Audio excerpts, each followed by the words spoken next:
Good evening all, and welcome to the July 1 special meeting of the Garrison Union Free School District Board of Education. Even though it's a special meeting, as always, the first agenda item is the Pledge of Allegiance, so if you join me. I pledge allegiance to the flag of the United States of America and to the republic for which it stands, one nation, under God, indivisible, with liberty and justice for all. I believe the district clerk has the first item of business. Yes. I'd like to swear in the new board member and the returning board member who were elected in May. Start with Sarah. Sarah Tormey. From here to here. Okay. I, Sarah Tormey, do solemnly swear that I will support the Constitution of the United States and the Constitution of the State of New York, and that I will faithfully discharge the duties of trustee of the Board of Education of the Garrison Union Free School District according to the best of my ability. Thank you. Congratulations.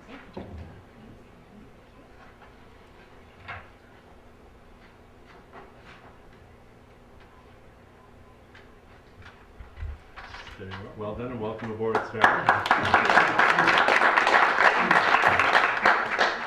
Sarah, you'll be quizzed on the Constitution of the State of New York. Yeah. I'm ready. I think she is. I would, yeah, if anybody here is. I, Jill Lake, do solemnly swear that I will support the Constitution of the United States and the Constitution of the State of New York, and that I will faithfully discharge the duties of trustee of the Board of Education of the Garrison Union Free School District according to the best of my ability. Congratulations. Thank you. Welcome back.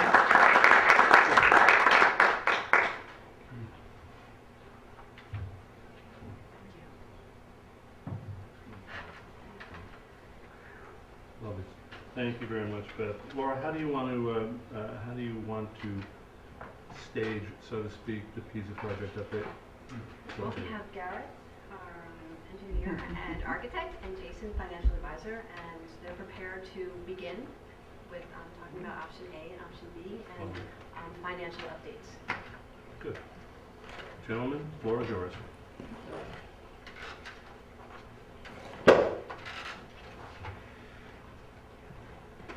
I know. Hello, Hi. Good evening. Yeah, Good evening. Good to see you again as always. great to be here.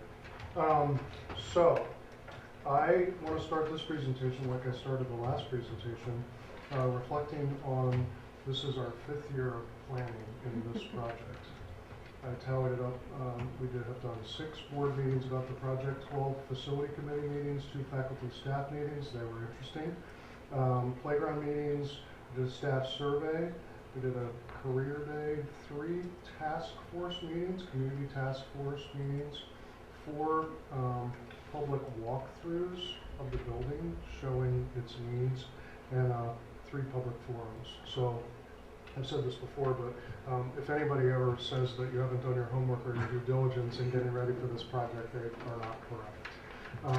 So with that said, here's our agenda for tonight.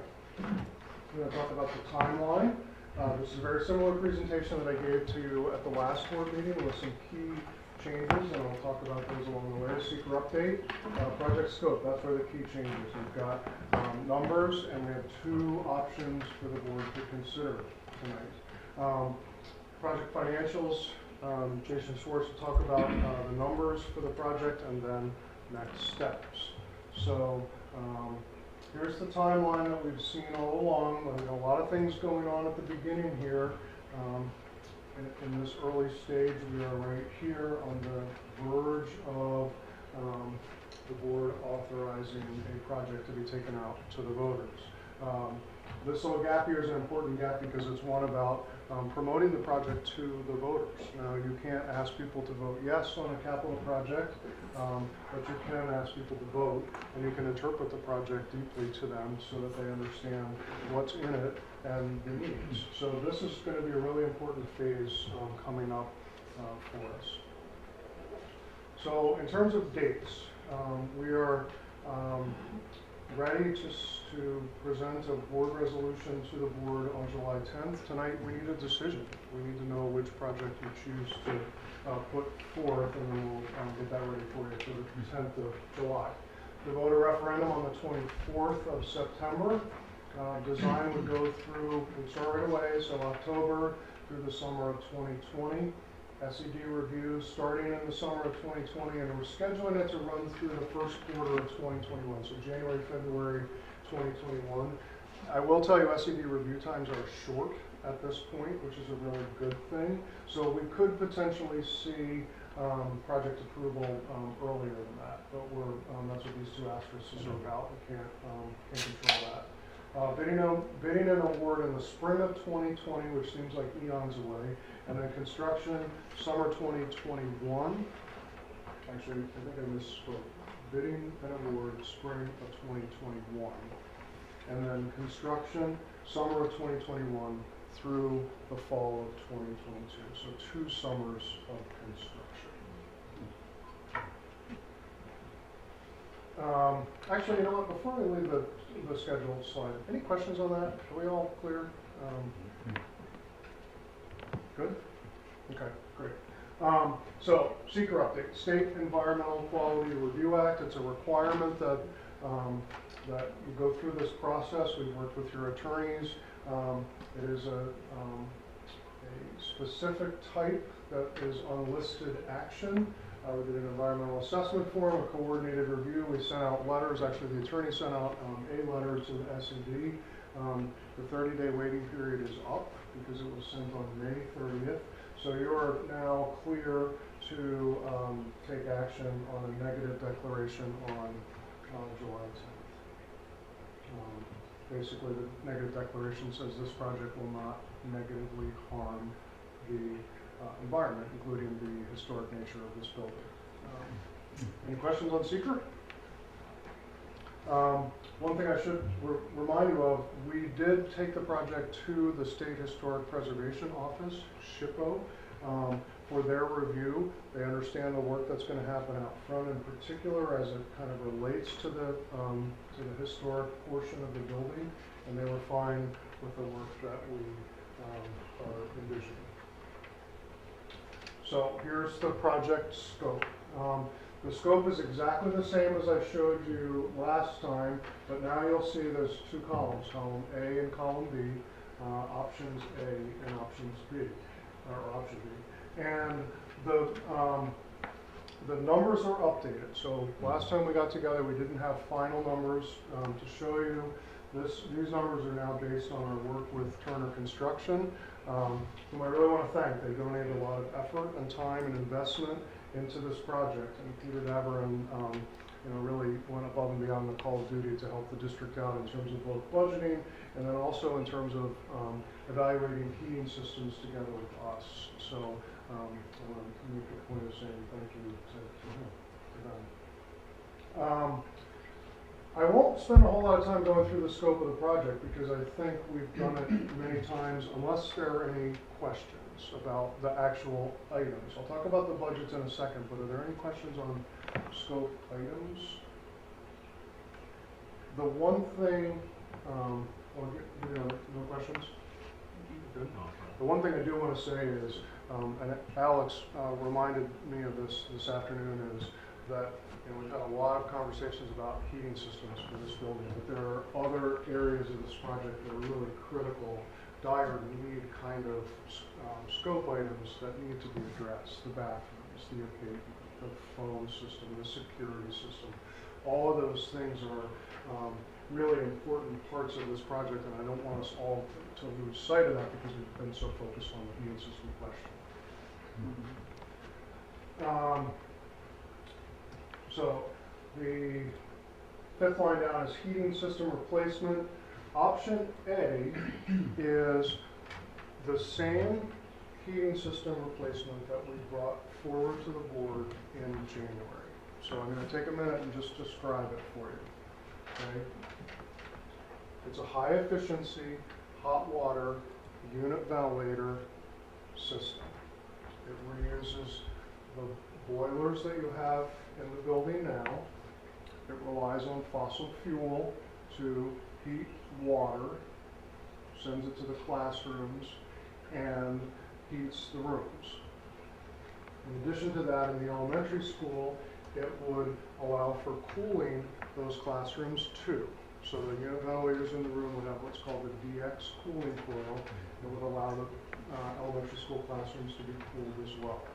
In addition to that, based on conversations we had sort of with the board and the district in the December, January timeframe, there was an interest in adding air conditioning to the middle school classrooms. So option A, in addition to changing out the heating system in the elementary school, would also change out the unit ventilators in the middle school to be able to provide cooling in the middle school classrooms. What option A doesn't do is make any other changes to the rest of the middle school heating system. Okay, so the gym heating system would stay as it is, the bathrooms, the corridors, the other portions of the middle school would stay the way they are. Option B is a system that we've evaluated with Turner. It's called a variable refrigerant flow system. It's based on heat pumps and dedicated outside air units. The boilers in the building would not be needed anymore because this is a standalone system that is an all-electric run system. So the heat pumps can both heat and cool classrooms. And there's a couple things to be said about the system, but what I want to make sure that I emphasize very clearly is option B not only does the elementary school and the middle school classrooms, but it also replaces the heating and ventilation system in the rest of the middle school. So option B would provide this new variable refrigerant flow system in all parts of the building. One of the benefits of that is that you have a unified system throughout the building. Right now you have two systems. The other is that because it's an all-electric based system, you won't need fossil fuel trucks pulling up to fill up an oil tank. Now, my friends at Turner have been using the phrase, this is a fossil-free system. And that's an accurate statement, but it's important to realize that this system is all electric based, and whatever means that your electricity is produced by is how you're powering the system. So it is not fossil-free in as much as to the extent electricity needs to be generated. If it's generated by fossil fuels, then it's not fair to call it fossil-free system. And just a point of clarification, is it generated by gas? Is that how the electricity in this area is generated? Or is So it by, we did some research because I anticipated that question coming up. In New York State in general, the electric production is based on three things. About 1/3 nuclear, 1/3 gas, and 1/3 renewables. And so it's 2/3 non-fossil fuel, if you will, in New York. Specific to this local area, I would suspect it's probably more nuclear than not, but I don't know that. which is totally fossil-free, I imagine. Yep. And even if there was some gas or some fossil fuel involved in creating electricity, the cost differential would be huge between what you'd be spending for oil to heat the school versus whatever minimal contribution there would be from fossil fuel. Isn't that fair to say?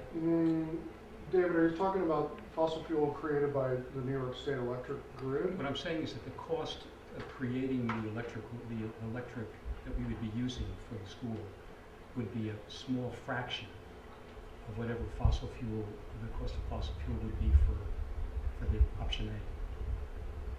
Do you have that, or do you know? Yes, I can understand what your question is, and I would say that's true, because right now the heating system is predominantly a fossil fuel based system, whereas we're talking about an all electric system that is, if you just look at percentages, about 1/3 fossil fuel and 2/3 other. So I think you could make an argument that it would be a reduction. Well, I guess the question is not. This is just getting facts. I mean, would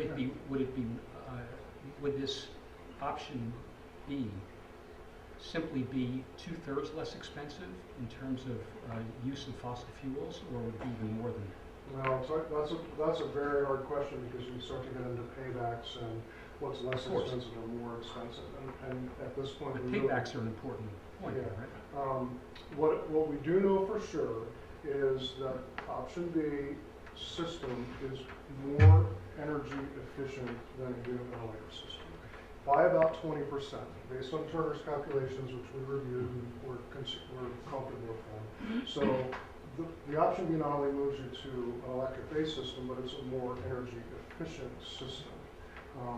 That doesn't necessarily mean the operating costs are lower. No, in fact, I was just So going to that's- speak directly to that. No matter what, your energy use, your energy cost in this building is going to go up. And there are two reasons for that, okay? First of all, you're going to be putting enough fresh air into the building to meet current code. That alone is going to drive your energy use up. And then the second thing is, you're going to be air conditioning spaces that aren't currently air conditioned. So you're going to, if you choose to air condition every space all summer, your energy use is going to go significantly higher. If you only use it during the spring and the fall and a little bit in the summer, which I'm kind of anticipating, you're still going to be air conditioning more of this building than you currently do. So your energy, I need to warn you, when the system's in, your energy bills are going to go up. Either system is in. Either system, absolutely. Either system is in, but on an apples-to-apples basis, heating and cooling at the same levels throughout the year Option B will use less energy. uses less energy. So the operating costs on an apples-to-apples basis, meaning either system, option B has a lower operating cost. Correct. But in answer to, I think, David's then question, okay, how much lower? The answer is, we don't know, because we don't know what fossil fuels are going to cost down the road, nor do we know what electricity is going to cost down the road. Right. What we do know is, at the moment, where the markets are for both fossil fuels and electricity, option B system, to accomplish the same thing, would have a lower operating cost by about, did I hear you say by about a third? 20%. 20%. Yeah. And Ray, the way we usually like to do that is we don't translate it into dollars because the cost of fuel or electricity fluctuates so much. We look at it in terms of use of energy, so BTUs or kilowatts. That's so we can say it's going to be more energy efficient. The other thing is that there's going to be sort of zones. There's going to be zones all over. It's not like it's either on or off. So Right. like you say, in the summer, certain areas can be closed down. Sure. Yeah. But that's true with either system. Yeah, but it's also important, Diana, to take that the next step and say you're going to have to come up with some operational decisions of when do certain spaces get cooled and when don't they get cooled, because you're going to want to manage your energy use. So, an energy audit at that point would make a lot of sense to help you start to get a good handle on, boy, we are not going to air condition this hallway all summer. I mean, that's just a given. You wouldn't want to do that. Well, a question, just to be clear, option B, as I understand it, does result in the air conditioning of the K-5 of the elementary school. Yes. Does option A also do that? Both option A and option B provide air conditioning in the elementary school. Option A provides air conditioning in the middle school classrooms. Option B adds the rest of the middle school for air conditioning. The common So option B spaces, is the hallway. whole building. Hallway, gym, the gym slash auditorium will also be air conditioned as a result of option B. Option A would not do that.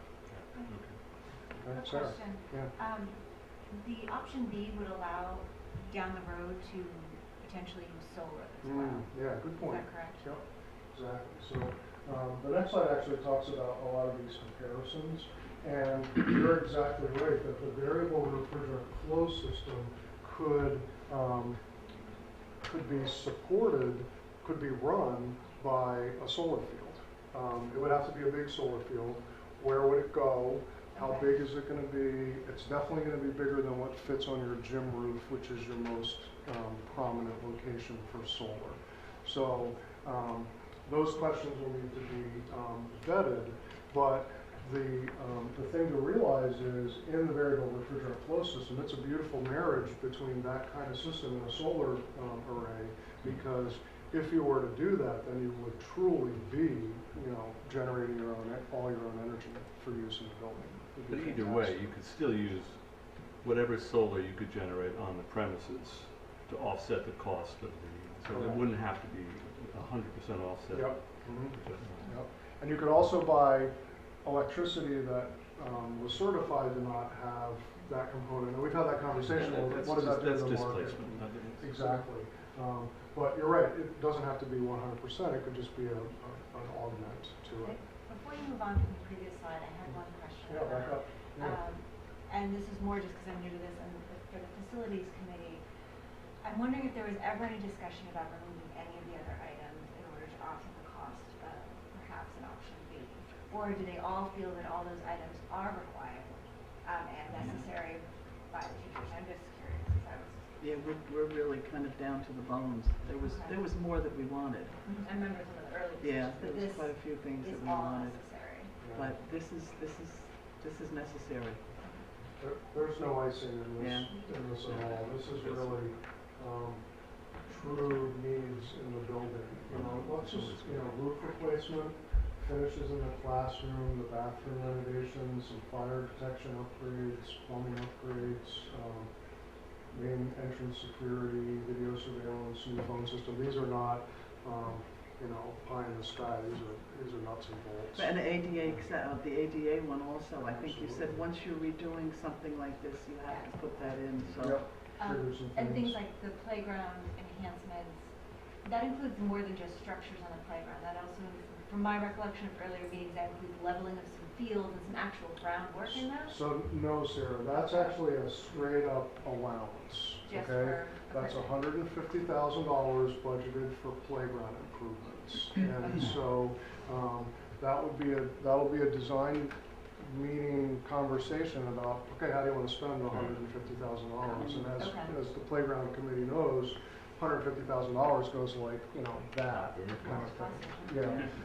Now you may wanna choose that to do some leveling and buy equipment added on along the way. That could be something to do, but that's the one item that is just strictly a budget that we're gonna work towards as opposed to a specific So scope it hasn't been item. allocated to anything.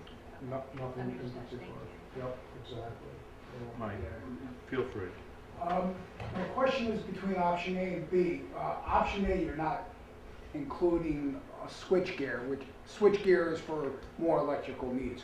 Option B, obviously, we're gonna need new switchgear because, so that price is already included? So, Mike, how we did that actually, we decided to include new electric switchgear in option A as well. You did. It's older switchgear, you're gonna be increasing the electric demand just because you have air conditioning. And so we felt for two reasons, it's a need in the building, and we also wanted to be able to show you an apples to apples comparison between the two. So either scenario, you're gonna get new switchgear.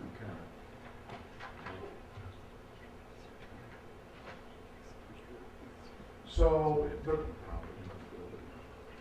costs are different. It's $9,273,000 for option A, and it's just under $10 million for option B. And I think this is probably a good point to ask Jason to talk a little bit about the financial picture that we're looking Just at. before we do, check my arithmetic. As between the two, the difference is 404,200, right? Did I do my arithmetic right? 6,700. So, I just did, well, okay, I'm sorry. $2 million. If everything else was the same, I had 2,664,1 for option A. Right, let me go back. I missed- 2273 Sorry. and No, 9. looking at heating system, 2259. 2,664,000. Oh, yeah, Yep. 2664 for option B, 2598. Got me to That's correct. 4042. But we have to remember that that's the difference in construction budgets. Right. Then once it gets down to the bottom, your. Oh, all right, that's what I'm asking. Okay, so there are other- installation And soft costs on top of it. So Okay, it's that fine. delta times the gross impact. You were like that easy. All right, that's fine, that's fine. 6 or 700. Good evening, everyone. So as Chairman, I'll go through the financials now.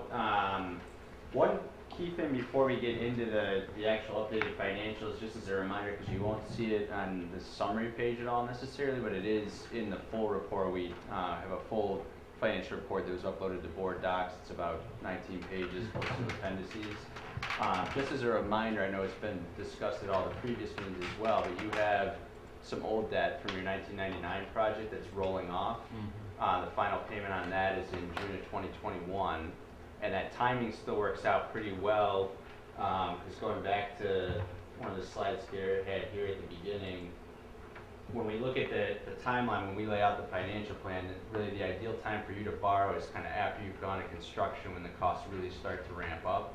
So based on this current time frame with bidding and awarding in the spring of 21 and starting construction that summer, that's when we would anticipate you would have your first borrowing coming due a year later, so June of 22. So that comes right after all that other debt falls off and kind of dovetails together nicely.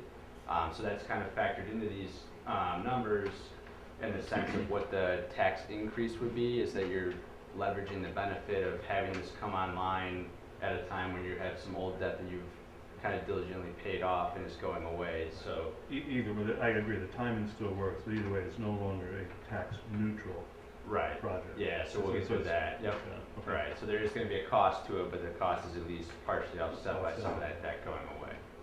So, as I mentioned, you have the full report in board docs, but we've gone through it at previous meetings before, so I certainly can get into more detail if anybody has specific questions about, you know, payback schedules or anything like that, but we figured for the sake of tonight, considering you're down to two options, option A or option B, it might be easiest to just have a high-level side-by-side summary, so that's what we have for you on the screen tonight. So I'll go down through option A first, and then kind of just talk about some of the differences with option B as we get to that. So starting from the top, we're assuming in either scenario that the vote date would be September 24th of 2019. We'll get into kind of some of the timetable steps next, but assuming you vote in September. As far as expenses go, again, option A is $9,273,000 and change, and that's, we broke it down just into the two different categories, construction and incidentals on here, but this would all kind of tie back to Garrett's, you know, more expansive scope on the previous slide. Bond percentage, we have highlighted there just to point out that there are some differences there. So anytime you do a project in the state, you have what's called a maximum cost allowance. So the size project that we're at right now, you guys are bumping up and going over those allowances a little bit. So as the project gets bigger, it becomes slightly less aidable, but considering you guys are 10% building aid ratio, it's not a huge swing as it might be for some higher aid ratio districts, but just something to keep in mind that the larger size project is slightly less aidable. As far as the... I know we've done this before, but bear with me. Yep. For more times. I get the concept that it is the higher we go, the less aidable it is. What does the 74.8 and the 70 actually represent? Yeah, so what we call it bond percentage. That basically says out of the 9.2 million that you're spending, what percentage of that would be eligible to receive building aid back from the state. So 74.8% could receive of some the port, 9.2 million, right. assuming it was all spent on otherwise aidable items.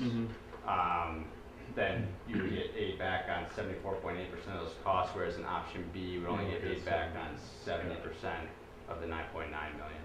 And either way, that aid level is still down at 10% over. Right. Your building aid ratio is 10%. Yep. In either scenario. Got it. Okay. So in the middle of the page here, line 4, the revenues. So again, in both scenarios, we're assuming that you have $890,451 of capital reserve, which we reconfirmed with Sue as we were updating the report. So that's already set aside in reserve. You've saved that up over the past few years, and that's available to help further offset the cost of the project. So what's left, the difference, is what you would bond. So 8.3 million in option A. We've assumed for borrowing rates 4% on a note, 5% on a bond. That's conservative in today's market, but again, we're not talking about going to bonds until 3 years from now in June of 22, when you're kind of getting towards the end of the construction cycle. So we build some cushion into those numbers just for conservatism. So then the key kind of what I think probably would most draw your attention is the last three pieces down here, the average marginal increase. So that the local share, the piece of taxpayers will be picking up in this option A scenario would be about 230,000 of additional local share beyond your current debt load that you have, which equates to about 2.5% on the tax levy based on your 18-19 tax levy. And then more specifically, what people usually really want to know is how does that affect me as a homeowner? So what we have at the bottom here, based on the assumption that the average household in the school district is about a $500,000 value house, we say what the what the dollar cost of this tax increase would be for that homeowner. So for somebody with a $500,000 house and a star exemption, it'd be about a $104 increase in taxes each year for the project as you go through. And obviously, in the full report, we also kind of do a sliding scale on there where we have more house values, but just for simplicity on the summary, we said if that's the average house, that's what we'll focus on tonight. I know I've asked this question before, Sue, and your 500,000 is in fact the average valuation in the It is, I would district. say that's a true average here. It's about, So it's always struck me as low, but that's, take your word for it. So in option A, it's about $104 tax increase in this scenario. So to your point, it's not tax neutral anymore. There is a cost to it, and that's what the cost would be, the tax increase. So again, option B, much of the information is the same, so I'll just kind of highlight the key differences. Obviously, line 2, the expenses are now $9.9 million instead of the roughly 9.2 or 9.3 million. So that's gone up, and again, that's all tied to just that one line item in the scope for the heating system. That's the only real change in the scope. Bond percentages we already discussed comes down to 70%, and line 4 now, same capital reserve contribution, because that's all that you have set aside. So now that bond has to go up to $9 million to account for the additional costs. So we would bond the extra $700,000 roughly. Same assumptions for borrowing rates and building aid ratio. So now you can see that in line 8, that average marginal increase is now roughly $286,000 instead of $230,000. That's the cost difference in the scenario. So now it'll be about a 3.16% increase on the tax levy, which equates to $131 for the average homeowner with a star exemption compared to the $104 in option A. So you're talking, about $27 difference between option A and option B for the average $500,000 house with the star exemption. And it's the recommendation that we commit the entire capital reserve to the project. So the capital reserve balance would go to 0? Right, it would go to 0. I mean, that's typically what we see a lot of districts do, because you build it up for this purpose, and unless you had, another project right on the heels of this that you wanted to try to hold some back for, then the assumption is you'd be best to use it for now because you've been saving it for needs, and then you would have time to establish a new capital reserve and start to put money away for any other future project planning you wanted to have at that point.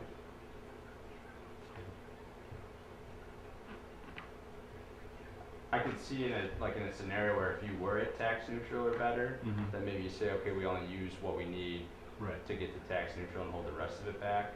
But in this case, I would say, based on where you're at, it's probably makes sense to use it all. and just a reminder, we can only go up to $1 million up in that capital right. reserve as well.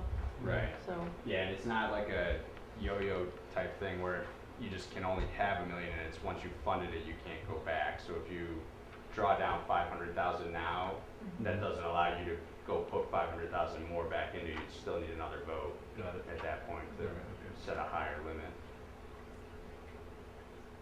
I have a question about the cost to taxpayers. Are these numbers for Garrison residents and Putnam Valley residents, or just for Garrison residents? It should be based on the full value house, so it would be the same in both towns, but you would just have to kind of figure out what make sure you're looking at the full equalized value, not the assessed value if there's different equalization rates. Okay, thank you. Does the amount to piggyback on Jill's question, I think we talked about this and now I can't remember the answer, so I'm sorry. For the sake of round numbers, increase to taxpayer for an average $500,000 house. For a $1 million house, does this number double, or does it rises? It's not perfect though, and that's why we give you the sliding scale in the report if you wanted to check, because on the no star scenario, it should be like the match should work for about double, but the thing you gotta keep in mind when you're looking at the star or senior star is that that takes a portion of the value off the house. Got it. So that first, 35,000 or 70,000, whatever the star exemptions equate to, doesn't factor into the value. So it's not a perfect doubling. It would probably get you in the ballpark, but it's not. Okay. Do you have an estimate on payback? Yes. On savings in terms of efficiency and the fact that we're not spending money on oil? In other words, what kind of savings are we going to get over time? How much is it going to? We haven't looked at that at all. We've only looked at the financial schedules. I think that's a question better directed to Garrett. Yeah, that's right. I'm sorry. I should Yeah, have. no, that's okay. So that's a very difficult, it's the same payback question that we've had all along. And it's, at this point, it's relatively impossible, if not highly difficult, and then based on assumptions to calculate that data. There are just so many variables. The best thing we can say is that option B is going to be more efficient than option A, and that's true. We know that for sure. How long?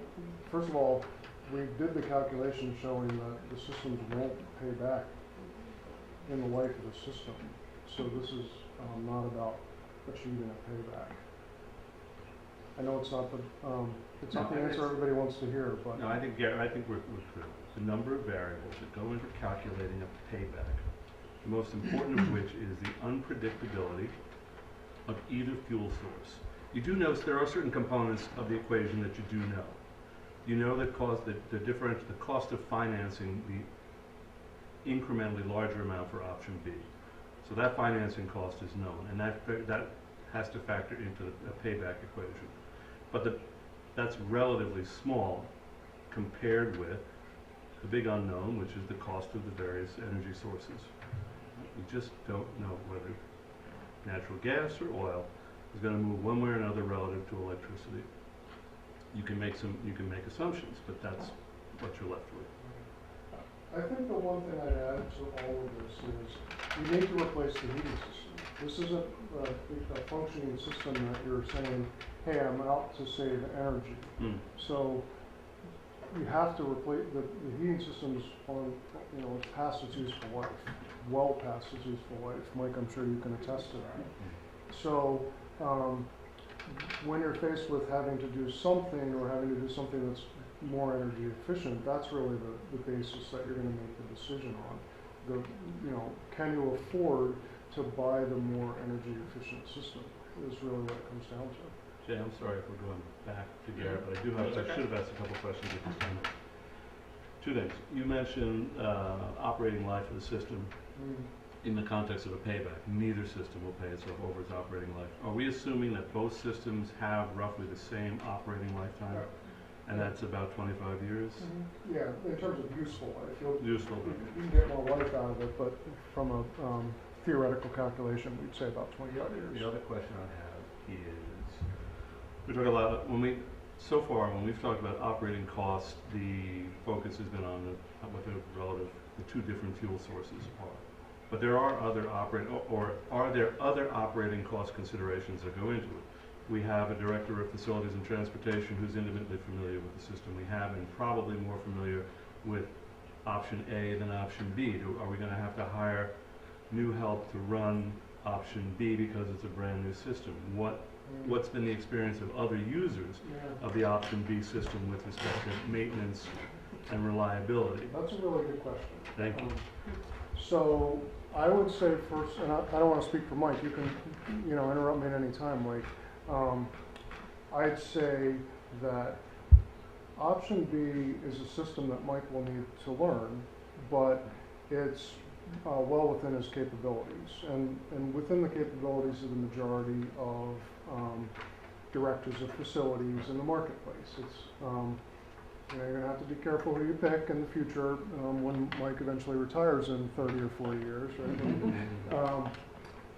That is someone who knows how to run the 25 system. years, 25 years. Exactly. The other thing I would say is that we've talked a lot about geothermal along the way, a geothermal system. Turner evaluated that. Their pricing was similar to ours. We haven't put it forward as an option because for a host of reasons, cost, seeker, but that is a much more sophisticated operating system. And so I think Mike would certainly have been qualified to run it, but I think you'd also have to be careful if you had gone there. So what I'm saying is that's a system that's probably up here, and the other two that we're considering, A and B, are really, I think, of equivalent So- complexities. So the sense is we're not gonna have we're not gonna encounter a level of maintenance cost other than fuel is different as between option A or option B. We shouldn't necessarily be expecting that. We're not gonna have to hire somebody We still have who's a. terminal units all over the buildings, and, you know. Okay. Mike, do you have anything to add? Do you want to? No, I don't think option B would be a very tough system to learn. I think it would be fairly easy. I mean, it seems like with the system, option A, it seems there's a lot more different mechanical things going on. And I think that's a lot tougher to get a grasp on. Yeah. Got it, sorry, Dave, we gotta backtrack on it. Yep.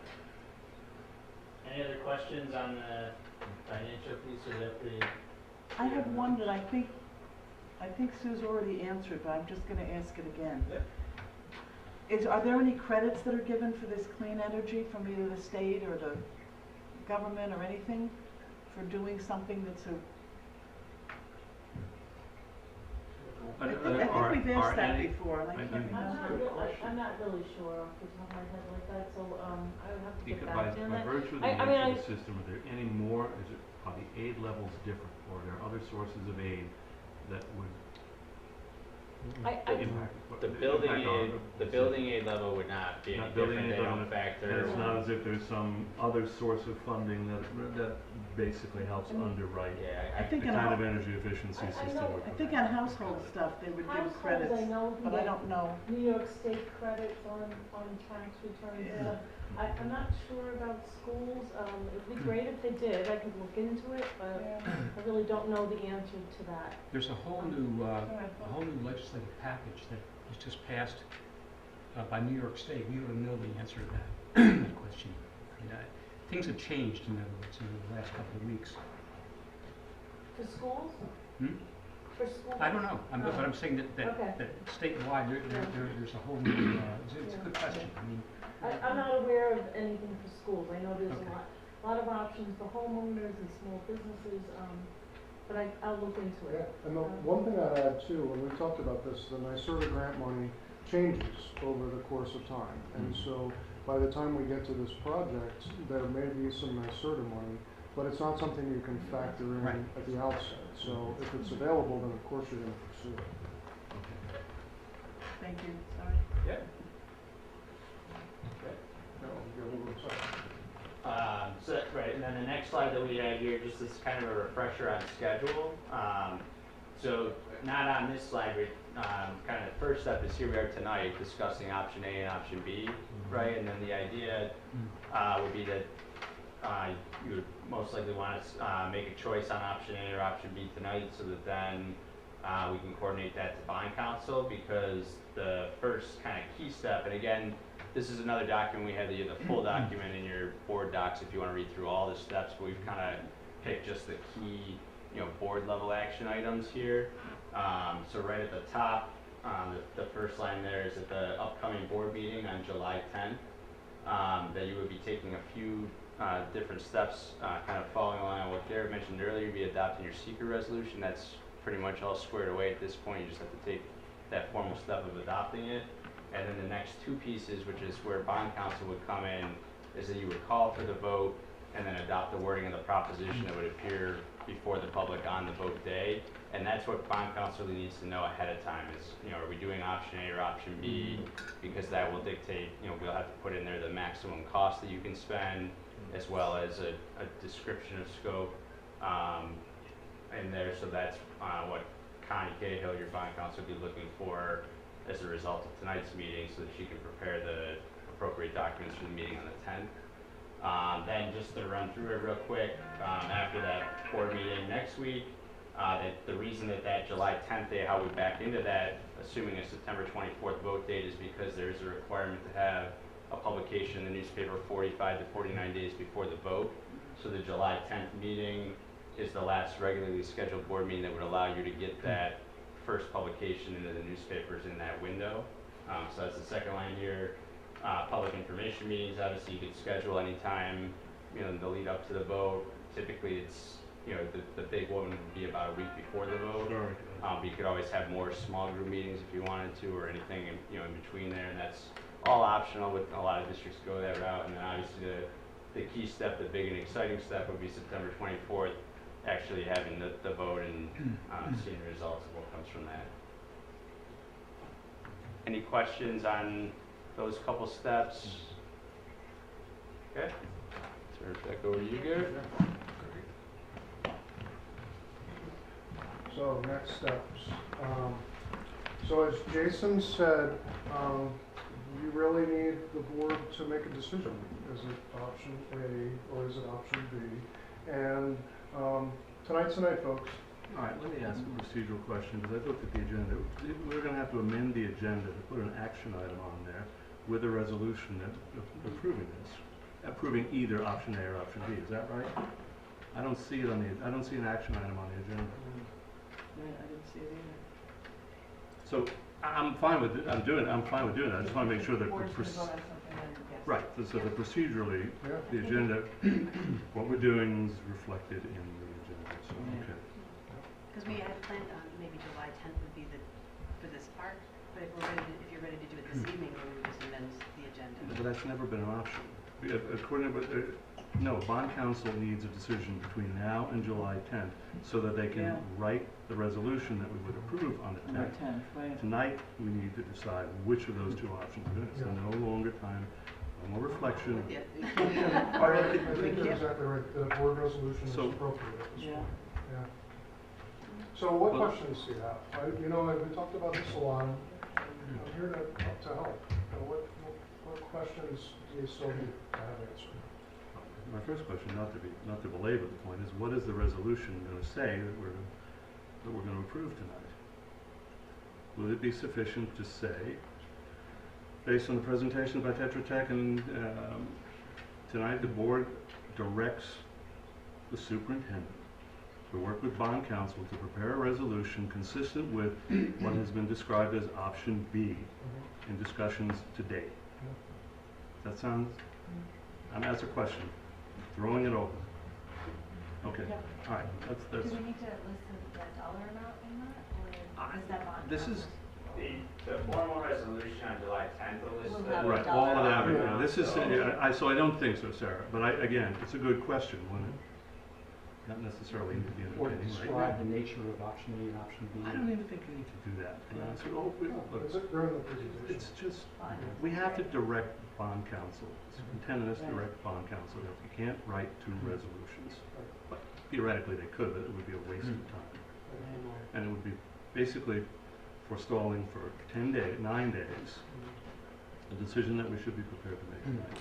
So, Well, why don't you continue on that and make the choice? well, because the and floor, see not if because there, everybody agrees. well, because there are questions, I'm sorry, because Garrett is right. Are there any other questions on this? Since we've covered a lot of ground. I don't have a question, I have a comment to it, which is that, we're talking about this, and appropriately in terms of the technical aspects and the cost aspects. But there is another dimension of this, which is that we can have all the climate summits in the world at the Garrison School, and we can have Kevin Keegan talking about climate change until his mouth runs dry. But there is simply no decision as meaningful in terms of setting an example for our kids about where this community stands on this issue than how we resolve this question. And I think there is a philosophical, moral dimension of this which can't be ignored in making a decision. Would you agree with that? Yes. I have another question. I'm not sure if this is who to direct it to necessarily, but is there a plan in place to present this to the voters, to the community between now and the vote, and get our message straight? How are we as the board involved in that? How what is the administration's role in that, in communicating what the plan is, what they're voting on, what is being detailed, so that we feel strongly that the outcome we desire.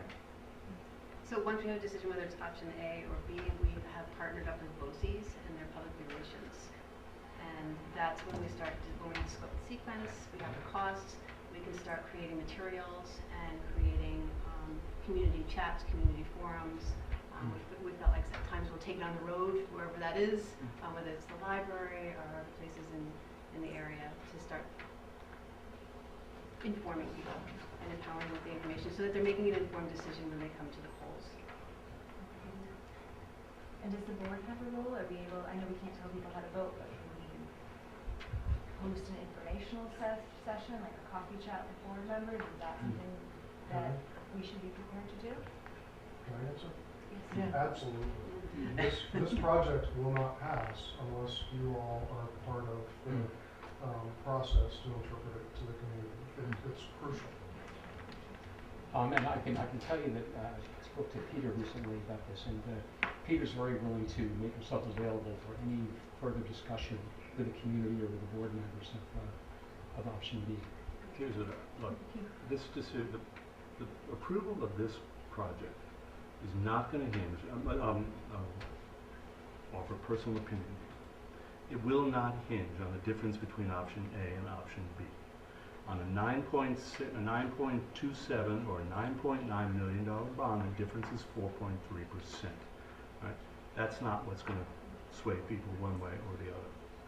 What they're going to be swayed by is the fact that when we started talking about this project, those many, many months ago, we were looking at a tax-neutral or $7.4 million bond, and now we're at either 9.2 or $10 million, and people are going to say, where, how, why, and that will be the public relations communications challenge for the board, for the administration, and anybody else who's supporting.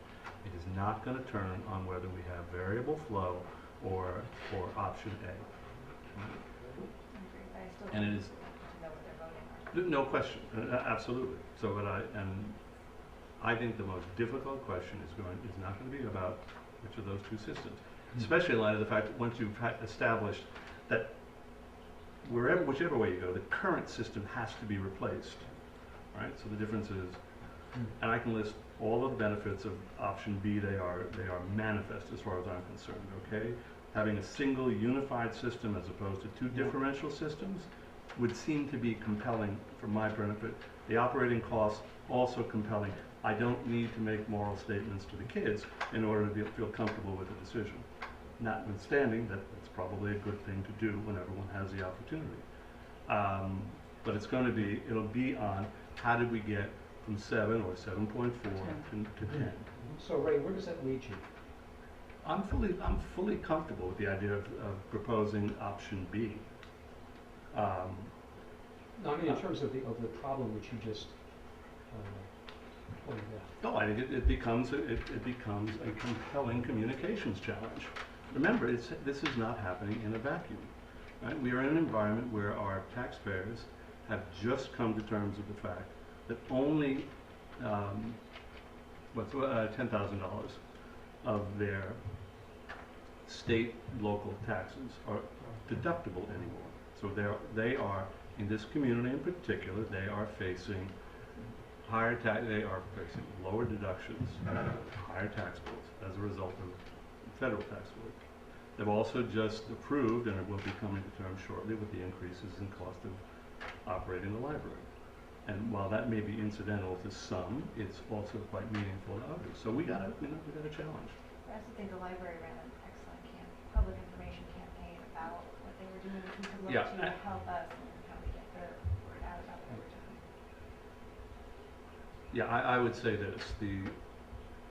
this campaign will generate substantially more interest, both for and against, than the library campaign did, because the library campaign in big numbers was trivial relative to what we're asking for here. So, yes, there's a substantial communications job to be done. So when we were looking at a capital campaign budget with a lower price tag, was that at the point that we didn't have to replace the heating system yet? No, it's just construction costs. Since we started, construction costs across the board have gone, materials and labor across the board are up, regardless of what type of project you're going to do. I'll speak to that a little bit if you don't mind. Joe, you're right. There was a point when the heating system was a priority 2 item, and we were in a tax neutral scenario. I think tax neutral was about 5.5 million. Does that ring a bell? And when we brought the heating system to the forefront, because we realized it was in dire straits, that caused a number of scope items to come off the list because we were trying to stay as close to tax neutral as possible. That's when we got to about 7.5, and that was, lining up for the December vote. The prices have gone up since then. So I think there is, anybody who's following this closely would say, wait a minute, option A is exactly the same as scenario 2, except for the dollars are different. And, they turn to Tetra Tech, well, what's going on here? And we said in January, pause, we gotta go look at these prices because things are escalating and we need to get a better handle on it. And with Turner's help, we've determined that it really was about 20% low in terms of those original budgets. Maybe 15%, went from 7.5 to 9.2. Right? And why did that happen? Well, it's a factor of the market. We talked about this a little bit in the facilities committee along the way, that the bid market right now is extremely volatile, especially in HVAC and heating projects. Limited contractor pool, a lot of work out there. There are a lot of other factors that are going on into prices rising in the marketplace. So that's why we're out. Let me follow up on Sarah's question earlier. If you were ordered to drop something from the budget, you had to do it. I know you don't want to do it. What would you drop? That's an interesting question. Well, first of all, it wouldn't be my call.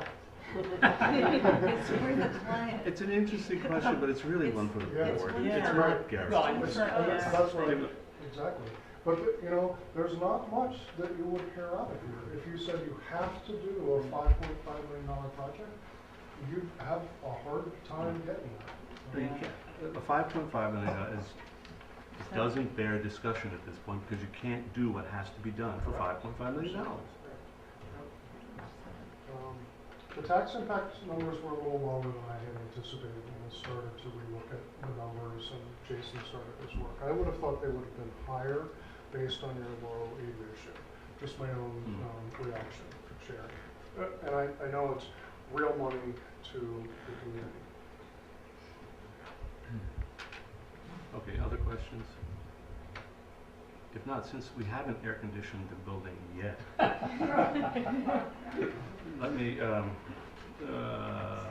resolve the Board of Education, Garrison Union Free School District, amend the agenda of its July 1 special meeting to include an action item, board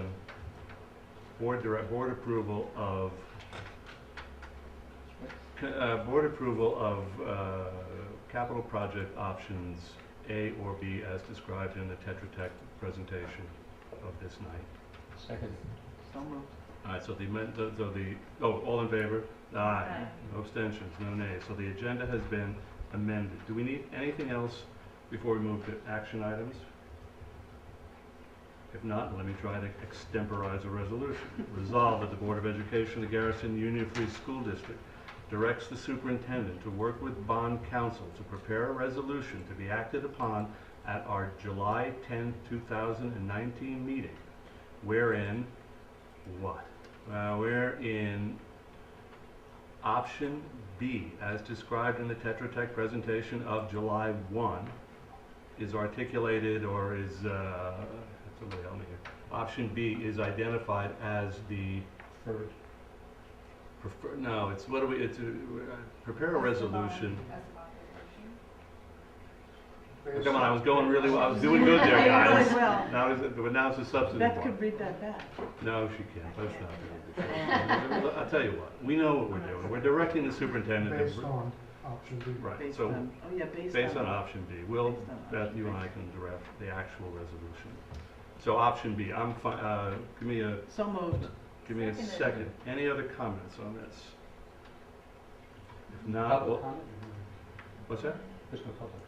No comment for, normally what we do, we have a so moved and we have a second, but if there's anything else to be said on the resolution, that's the time to do it. If there's not, all those in favor?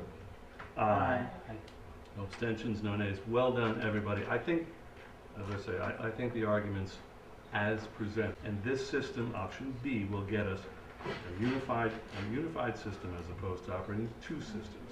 It will lower the operating and amend the agenda to include public comment. We do have a member, if there are any members of the public who want to speak, just indicate it, and then we'll open the floor for public comment by amending the agenda. But if not, don't feel compelled. All right, thank you very much. In that case, the resolve of the Board of Education of Garrison Union Free School District adjourned to executive session to discuss personnel matters. Is that So okay? moved. Second. All those in favor? Aye. Aye. No abstentions, no nays. Well done, everyone. Thank you very much. So you didn't want to talk to us, huh? I didn't want to. Thank you, Jason.